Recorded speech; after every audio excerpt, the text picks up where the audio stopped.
Thank you very much, Keith, for that very nice introduction, and good afternoon, ladies and gentlemen. It's great to be here again at the TS of Blavatsky Lodge. Yeah, it's a big topic. It's a big topic, as any of you would know if you've studied anything about it. I'm only just going to sort of touch the surface, a quick romp through it, looking at it from all different directions and hopefully coming to the centre in some sort of way. Just want to start with a couple of quotations. Firstly, one from the New Testament, the Christian Bible, Mark chapter 4, verses 21 to 23, which hints, like many verses in the Bible, hints at the existence of an ancient wisdom which is hidden but is to be revealed. Is a lamp a quiet to be put under a bushel, basket, or hidden under a bed? Is it not meant to be put on a stand? Things are hidden only to be revealed at a later time. They are covered so as to be brought out into the open at the appropriate time. Let him who has ears to hear me hear. That's Mark chapter 4, verses 21 to 23. And a couple of quotations on the Cathars, or the Cathars, different ways. I normally say Cathar. Firstly, there's an interesting book called, which I picked up at the Agile bookshop when it was still going, The Gnostic Philosophy from Ancient Persia to Modern Times, Tobias Churton, who's an Oxford University graduate in theology and very knowledgeable, edits a magazine on Freemasonry, and he's produced quite a few documentaries on Gnostics and one on Cathars too. He said this in that book about the Cathars. The Cathars bore witness to the archetype of the numinous self, with a capital S, the divine being within. And for Dr. Annie Besant, former president of the TS, in her book Esoteric Christianity, she only has one reference to the Cathars, but she refers to them as one of many sects deemed heretical, which, and then these are her words, yet contain true traditions of the sacred secret learning. And she goes on to say that they were persecuted by a church jealous of her authority and fearing lest the holy pearls should pass into profane custody. She always wrote well like that, didn't she? Very lyrical. Basically, the talk's got 5 parts to it, and that's probably going to be the only attempt at a unified talk. Firstly, who were the Cathars? Secondly, what were their origins? And that's a bit murky. 3, what were their beliefs and religious practices? Fourthly, why and how were they destroyed by the Catholic Church? I can tell you the how now. They were basically burnt at the stake, alive. And what is worth remembering about them? What can we learn from them today? The word Cathar, spelled C-A-T-H-A-R, plural in one, it can be Cathars or Cathari, with an I on the end, comes from a Greek word, katharos, with a K, katharos, connotations of to pure, unpolluted, to purify. And the word Puritan, same idea there, the pure ones. It's doubtful whether they refer to themselves as Cathars. Good Christians was a term that they used, good men, bonhomme, there were women too. Anyway, they were a religious group that, as far as we can trace it, first came into visible prominence in the 11th century. So we're in the Middle Ages now, medieval period. They appeared in Europe, particularly in the south of France. The word Languedoc has been used. A region of France that doesn't exist anymore as such. They've changed the names, but it's still down there in the south of France. And La Langue d'Oc, and it means the language of Occitan. They had their own language. And one of the sad things that came out of the destruction of the Cathars was the loss of that language as a separate language in its own right. It's still around. Some still speak it. It's just a patois or dialect now. But they spoke a different language. Now, they came to prominence in the 11th century, and they flourished in the 12th century and into the 13th century, but then things started to go horribly wrong there, and the church started to eradicate them, and they were gone by the end of the 14th century.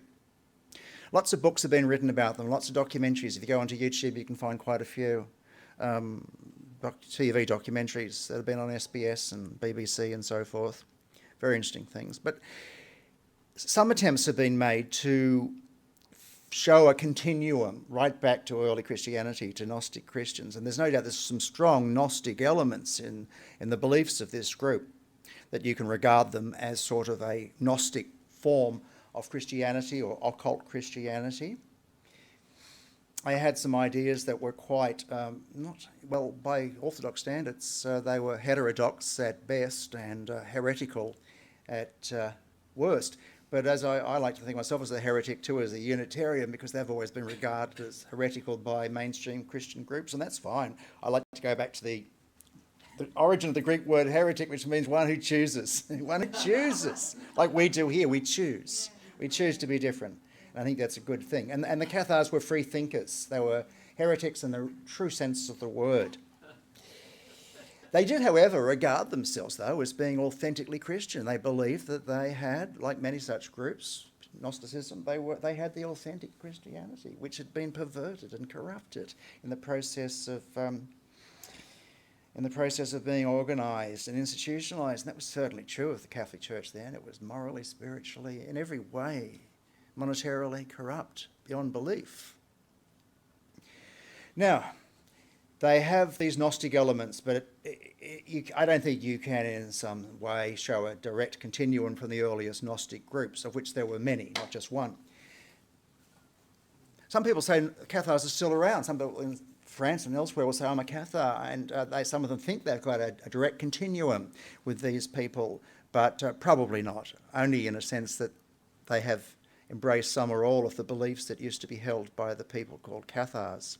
You might have heard of a group of people called Huguenots. On one side of my family, my father's side, part of it's Welsh and part of it is Huguenot, French Protestants, and they came from the same region, from Languedoc, the Huguenots. Of course, they were more influenced by John Calvin and his views on total depravity and all of that. But they were Protestant in the true sense. They protested. And they came from the same region as the Cathars. Again, there are books which have titles like The Cathars and the Huguenots, a continuum. But they had very different views. But what I think they had in common was the place from where they came and the mindset, one which was very free thinking. It was anti-clerical, it was anti-sacerdotal.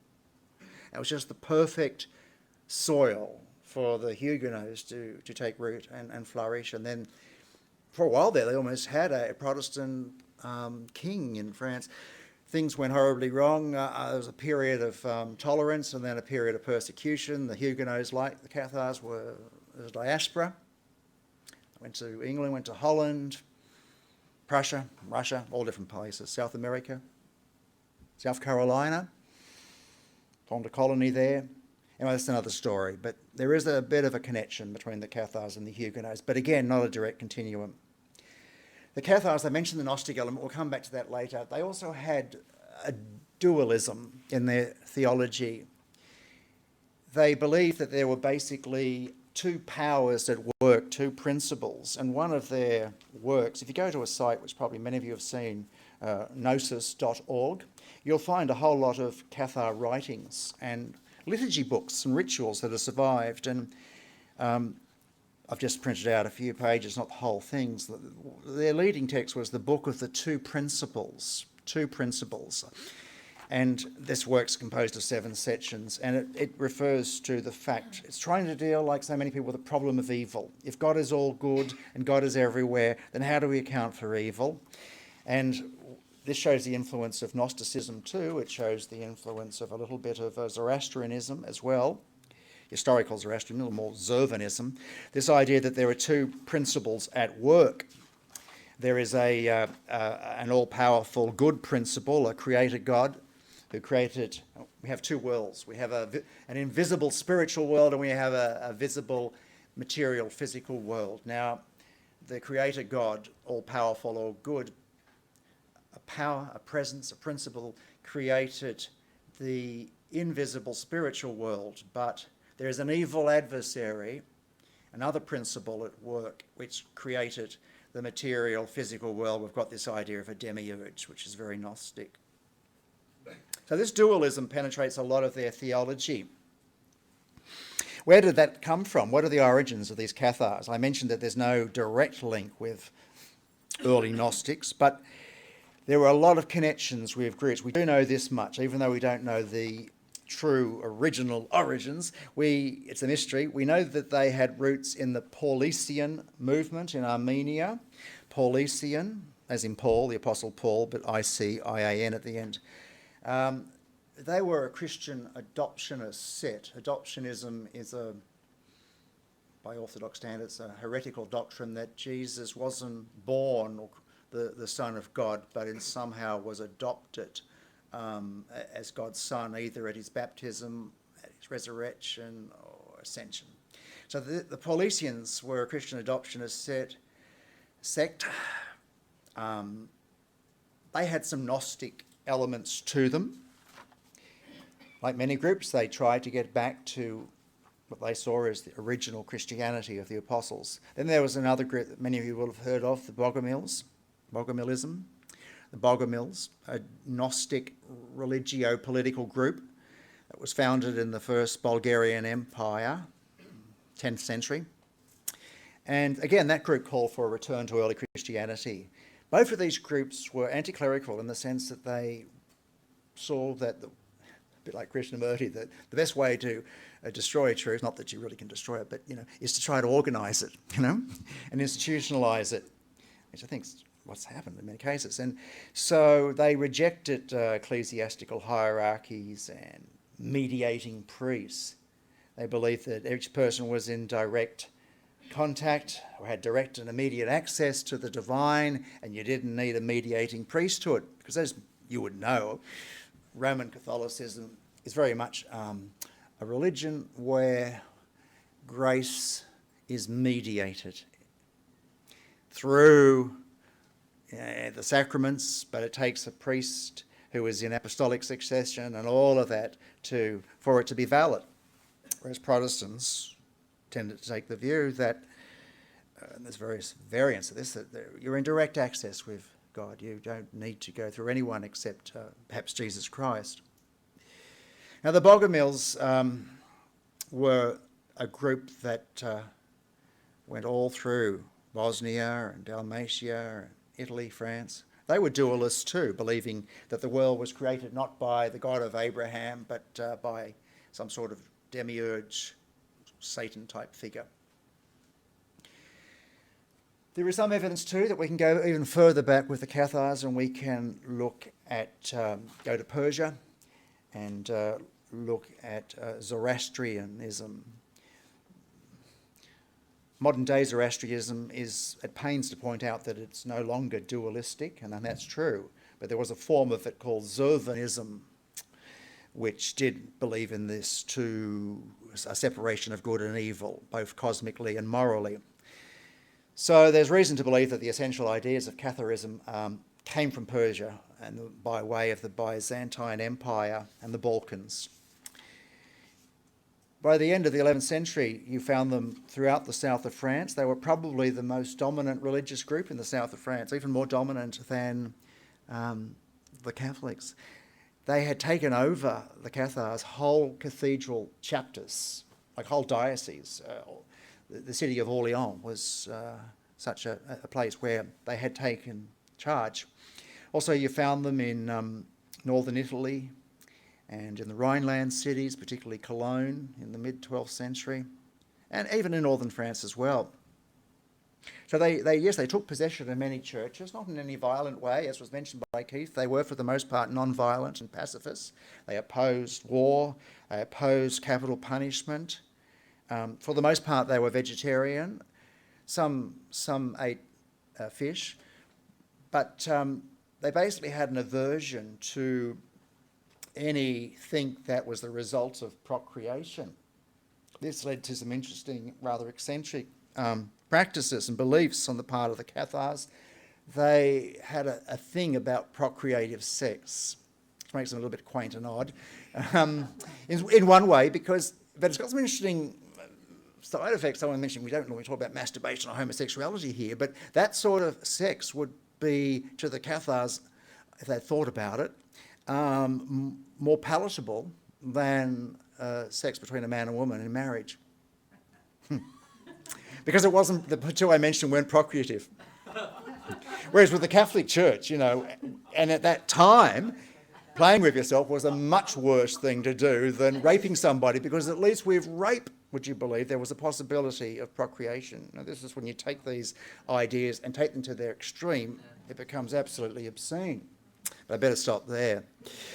But they weren't one of those religious groups that didn't totally avoid all sex, although they wouldn't have lasted for even more than 100 years.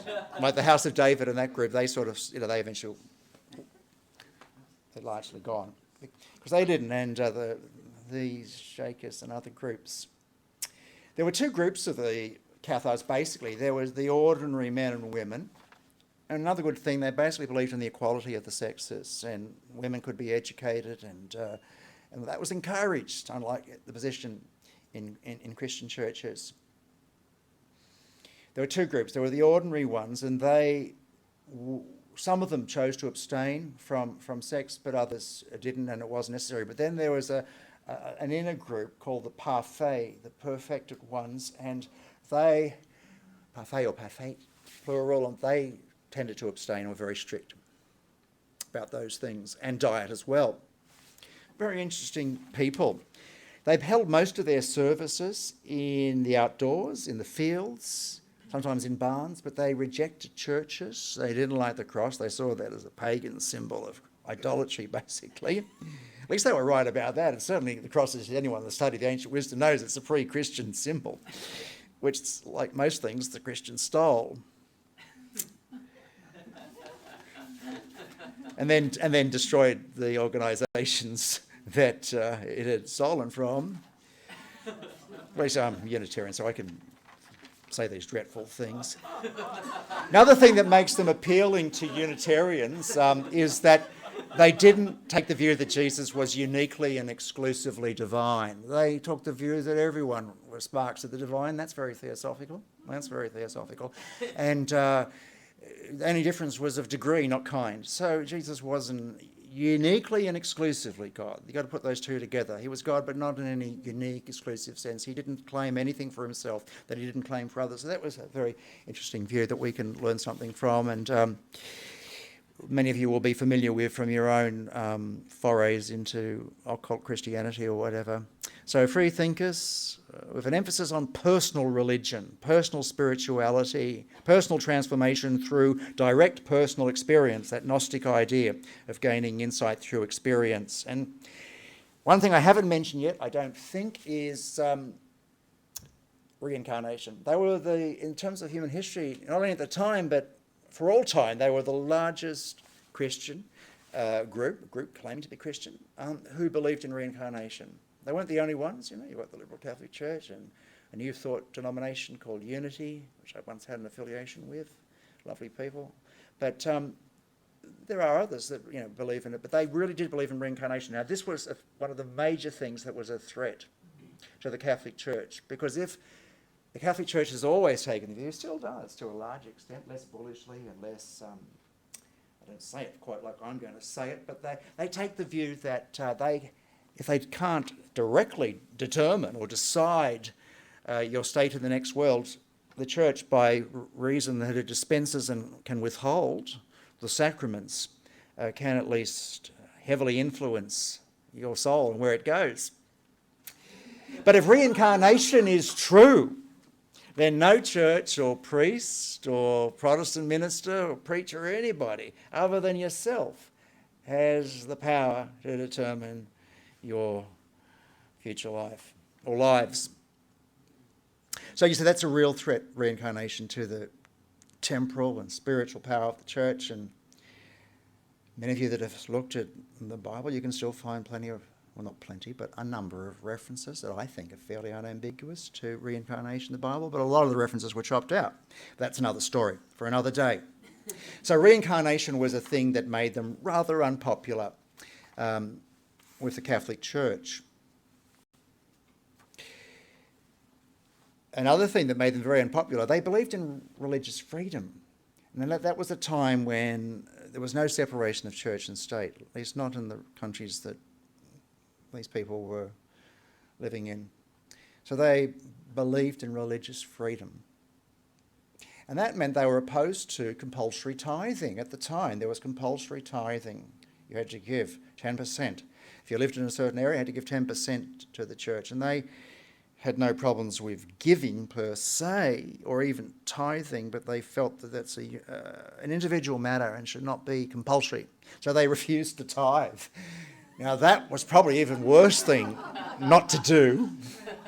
Made them very unpopular because money's always had more than a nodding acquaintance with most religions.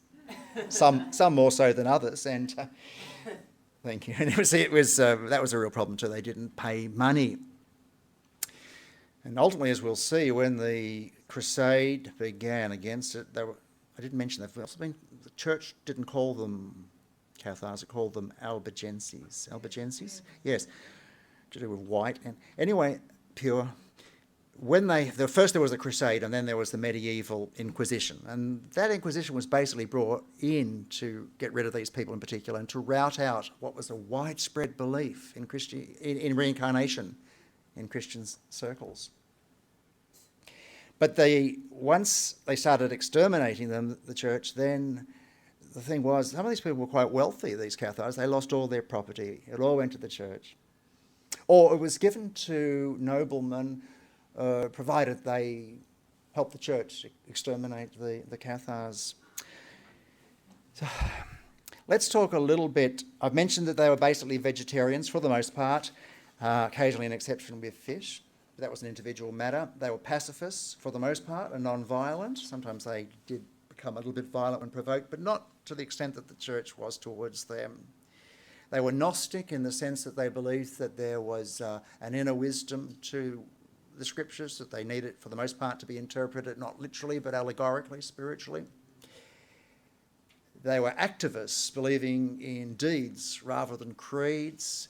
They believed in spiritual autonomy, religious freedom, hence reincarnation, and the whole idea of placing responsibility for humanity's spiritual growth where it belongs and where it's always been, despite some assertions to the contrary, with the individual, not in the hands of a priest or a minister or a preacher. They believed in separation of church and state, so they were anti-sacerdotal, and you see, a lot of these things brought them into problems with the church. Now, the Pope of the day, one of the most powerful and influential popes of all time, was Pope Innocent III, who was anything but innocent.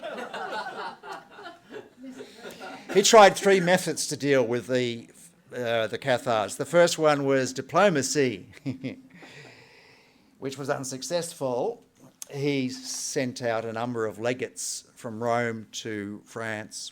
The most famous one was Pierre de Castelnau, who was murdered on his trip back to Rome. It appears that he wasn't murdered by Cathars, but was murdered by a non-Cathar nobleman who refused to cooperate with the church in getting rid of the Cathars. So Castelnau was murdered. The Pope then said, well, diplomacy is not going to work, and then the Albigensian Crusade began, a most bloody crusade that sought to extinguish the movement. This is in the early decades of the 13th century. And as I said, the Pope enlisted the aid of not just noblemen, but kings to join him in attacking the Cathari and offering them the property of the Cathari if they destroyed them. I mentioned that some of them were wealthy, but others eschewed wealth as well and materialism. But some of them had some inherited wealth.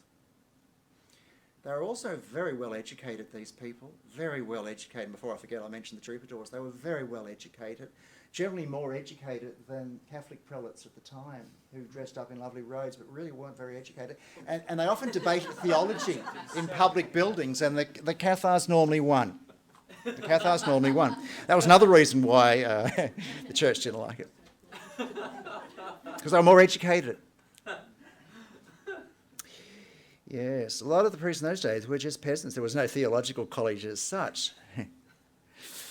Well, the crusade was only partially successful, even though it did embrace a lot of terror and torture. I mentioned burning at the stake, but torture before that. Then the Inquisition came along to finish the task once and for all. The medieval Inquisition. There were other ones like the Spanish Inquisition, which we can't really blame the Catholic Church for that one. That had a lot to do with the royalty in Spain. But certainly the medieval Inquisition was created to rout out this widespread belief in reincarnation and to get rid of the Cathars. 20 years of fierce fighting. So I'm sidetracked. I didn't mention the troubadours. They were lost in the process of this crusade and Inquisition. The troubadours were an interesting group of people, and this book, Gnostic Philosophy of Churtons, talks about them. And like so many in the ancient wisdom, they used allegory, like the Masons, a peculiar system of morality, veiled in allegory and illustrated by symbols in the building trade. Well, the troubadours were people that, you probably know, they went around and had their mandolins and things and sang songs about their beloved, woman, but that was often the Virgin Mary or something. It was all symbolism. For example, these sort of poems: love is all my thought, love is all I care about. The malicious gossips will say that a knight should be occupied elsewhere, but me, I say they know nothing of it, for it is from love, no matter what they say, that the greatest value proceeds. Love with a capital L. In folly as in wisdom, and all that is done through love is good. And another troubadour poem or song, and this one's very anti-clerical. And the troubadours and the Cathars sometimes were one and the same, but certainly both movements needed each other, and both were destroyed by the church. And with the loss of the troubadours, all the culture that went with them disappeared, and the language too of Occitan. Now this other poem now: how the Pope and the false doctors have cast Holy Church into such confusion that God himself is grieved. It's because they're so foolish and sinful that the heretics have sprung up. And since the heretics are not that's the church. And since they're the first to, one person's orthodoxy is another person's heresy. And since they're the first to sin, it's hard for one to do anything else. But I don't want to be their advocate. And the troubadours disappeared as well as a result of the Inquisition, which basically created the first sort of police-type state and frightening people, murdering people into submission. A very sad chapter in the history of the Christian Church, a sustained campaign of genocide. And it not only proved to the Church, it proved to secular authorities too that a sustained, carefully organised, well carried out campaign of genocide can work in one sense. And it, as I say, it led the way for other inquisitions and genocides later. Voltaire said there was never anything as unjust as the war against the Albigensians. I mentioned the loss of the culture and the language and the troubadours and the musical tradition and lyrical poetry. There was a long economic decline too. This part of France that had once been prosperous became the poorest region in France.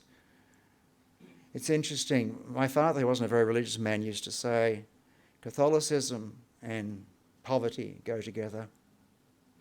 There's been a few exceptions over the years for brief periods, but for the most part, that is true. And that may or may not be a good thing, but there are reasons why that. Population, overpopulation, birth control, there's a lot of factors. But it went, as Catholicism's dead hand, at that time, you must think that I'm really anti the Catholic Church, that's not true. During a very difficult period of my life, I actually converted from Protestantism to Catholicism, but I did lapsed terribly to become a Unitarian. My wife says I've been almost everything in my lifetime, so I'm a very good person to be a member of the Theosophical Society. I can speak reasonably knowledgeable about every one. There's a few I haven't joined. The family, I'll stop there. Before I say something that will offend somebody, I was going to mention one particular one that I haven't embraced, but... Well, I think I've mentioned why they were destroyed, but I think you've worked that out yourself, and how they were destroyed was particularly ugly. So diplomacy didn't work, the Crusade didn't work, then the medieval Inquisition did after 20 years. It wasn't just the Cathars that were exterminated. As I say, the troubadours, not all of whom were Cathars. Most weren't, but they certainly fed off each other and needed each other to survive. They disappeared. The Inquisition didn't just attack the Cathars. Jews, copped to hiding, any minority, gays, anyone that was different, anyone that didn't conform, anyone that was a free thinker in some way. The Cathars had a very dim view of the Catholic Church, as I think I've said. They referred to it as the Church of Wolves, or the Synagogue of Satan. Yeah, which didn't go very well, and the Catholics referred to, this was the nicest thing they said about the Cathars, that it was the great heresy. Or another phrase they had for the Catholic Church, the Cathars, was the harlot of the apocalypse. That's a nice one, isn't it? I'll just read you a little bit from a Cathar. Apocalyptic, that word just suddenly jogged my memory, which is fading fast. They had a large compilation, most of which is lost, called The Ascension of Isaiah, an apocalyptic visionary work, and we have only fragments of it remaining, one part in its entirety, the vision of Isaiah. And you can find that on that site, www.gnosis.org. Just want to read a little bit of this. It's got higher and lower levels of reality with ascension. The Cathars, I'm jumping around a bit, I'm sorry for that. The Cathars had a form of gnosis where they believed that humankind were angels who had been called down to earth, tricked in effect by this evil power, and they're tricked into bodies of sleep and forgetfulness. But there was that idea, the Gnostic idea of the duality. There was the product of the fall of the suffering Sophia. But anyway, we've got the very Gnostic idea, Theosophical idea, Platonic, Neoplatonic idea of involution of the soul and evolution through many lifetimes until we attain perfection. Anyway, back to this book, The Vision of Isaiah. It's highly lyrical, very beautiful, full of references to angels and ascension. And just listen, this just gives you an idea of the tone of it, part of which is lost as it's translated from French, or Occitan probably, into English. Then the angel who conducted me said to me, "Adore him and sing." And I adored him and sang. And the angel who conducted me said to me, "He is the Lord of all the glories which you have seen." And I saw another most glorious one, like unto him in all things. And the righteous approached him and adored him and sang. And I sang with them, and I was transfigured in their aspect. The angels came with them and adored him, and I adored him and sang. And again I saw the other in great glory, and while walking I questioned the angel, "Who is he?" And he said to me, "Adore him, for he is the angel of the Holy Spirit, who speaks in you and in all the righteous." And after that, another indescribable and ineffable glory was revealed, which I could not behold with the opened eyes of my spirit, nor could the angel who conducted me, nor all the angels whom I saw adoring the Lord. But I saw the righteous in great glory, beholding his glory. And my Lord approached first, and then the angel of the Holy Spirit. And they adored him, and the two sang together. Then all the righteous adored him, and with them Michael and all the angels adored and sang. Very lyrical. So I am jumping around a bit, but now that we've basically got rid of them and exterminated them and their properties gone, all of that, let's just go back and revisit them a little bit more. Catholicism has 7 sacraments and means of grace. These people only believed in one, basically. One. Anybody know what it was called? Yeah, exactly. Consolamentum. Which was a bit of a mixture of baptism and communion. Not communion. Baptism, confirmation, ordination, and if it was received at death's door, extreme unction, all rolled into one. Let me tell you a little bit about this sacrament. This single sacrament that they had, although they didn't use the word sacrament like some Protestants, evangelical Protestants, they preferred the word ordinance. It was a very brief, simple ceremony. In fact, if you go onto gnosis.org, Cathar texts, you'll find the liturgy for it. It was intended to remove all sin from the believer, and so they could be initiated into a higher level. Unlike the Catholic sacrament of penance or reconciliation, it's now called, the consolamentum could be taken only once. Many people chose to.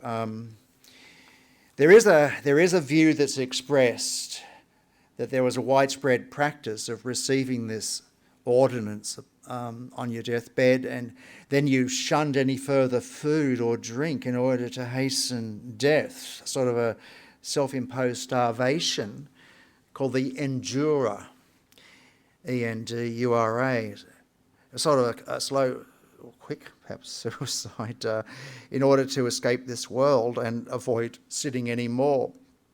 The truth is there's no evidence that this was a widespread practice amongst the Cathars, this endura phenomenon, other than at moments of extremis. There's little evidence to suggest that this was a common Cathar practice.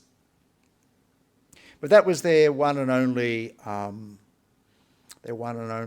ceremony, and it wasn't sacramental in the sense that it itself was the means of forgiveness of sins. It was more a visible sign of what God was, through Christ, was doing in the life of the believer. Kind of like I was reared a Baptist, and their view of baptism was that it wasn't a sacrament that conferred any sort of grace. It was really just a visible sign of an experience that has already taken place in the believer. And there's nothing that it would do in terms of any superstitious idea that it would remove original sin or anything like that. That's how most evangelicals see it, evangelical Christians. Well, what can we sort of learn from these people? I suppose one of the most obvious things is that if you're going to be a free thinker and perhaps no more than others in positions of authority, and you pose by your beliefs a threat to those other persons' temporal and spiritual power, you're going to get into trouble. It's always happened, you know. If you threaten, or even just perceived to threaten, the security and power of others, you're at risk of persecution, at risk of annihilation. There's a price you pay for being a free thinker, for being Gnostic, for believing in personal transformation, for being a pacifist, being a vegetarian. You know, although some of those things are more acceptable these days than before, which is a good thing, it doesn't guarantee that you're going to be immune from being ostracised or punished in some way, particularly when you have a belief like reincarnation, that at a time, if you're in an organisation that believes that it controls the destiny of your soul, and you adhere to a belief like that, it's very, very threatening, and why Christianity to this day finds it very difficult to cope with the idea, even though there's a strong case that it was part of the original teaching and of the Jewish sects that were around at the time of Jesus. Two of them, one of them being the Pharisees, believed in reincarnation. It's never been a problem to Jews as it has been to Christians. And this may surprise you, but if you ask any rabbi who's studied the matter, what group did Jesus probably belong to? You know which one is most likely? The Pharisees. Yeah, you argue with them all the time, but that's not surprising if he was one of them. The views, I remember Rabbi Apple from the Sydney Synagogue and the Great Synagogue said that the views of Jesus, the sect that are most closest to, not the Essenes or anything like that, they believed in reincarnation too, the Pharisees.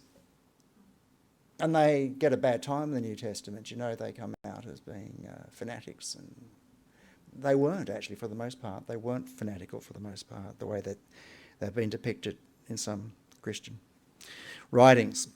Now, that's another story. Reincarnation was there right from the very beginning in Christianity, and you can trace it in different forms, and I'm telling you what you already know. I think I'll wind up there. There's a lot worth remembering about them.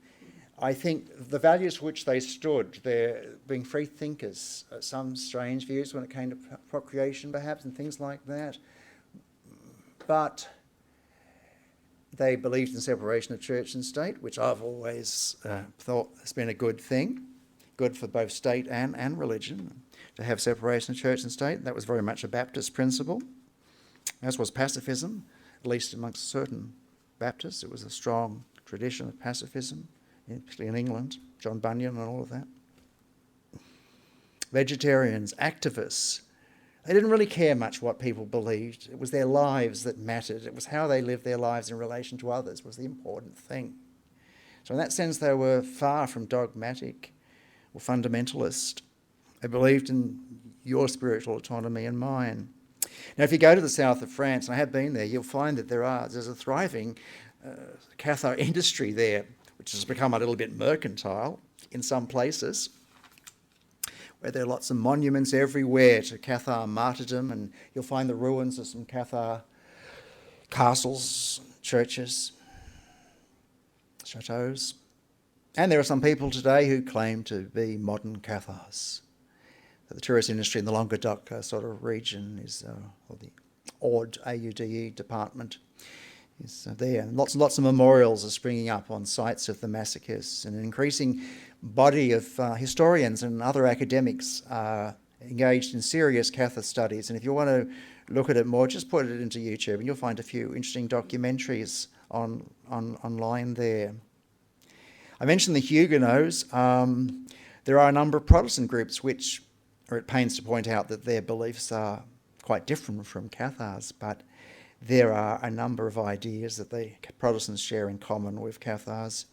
The Reformists, Protestant Reformists, particularly the Reformed Church, the Calvinists, they were very much aware of the Cathar tradition. Well, it's been a bit of a jumble and romp through in all directions, but I hope you've got an idea about these wonderful, interesting people who suffered greatly for their beliefs. And it's a sad history in the life of the Christian Church that all this occurred. But if you want to pursue it more, there's plenty of interesting stuff to read. Thank you, and I'm open to questions.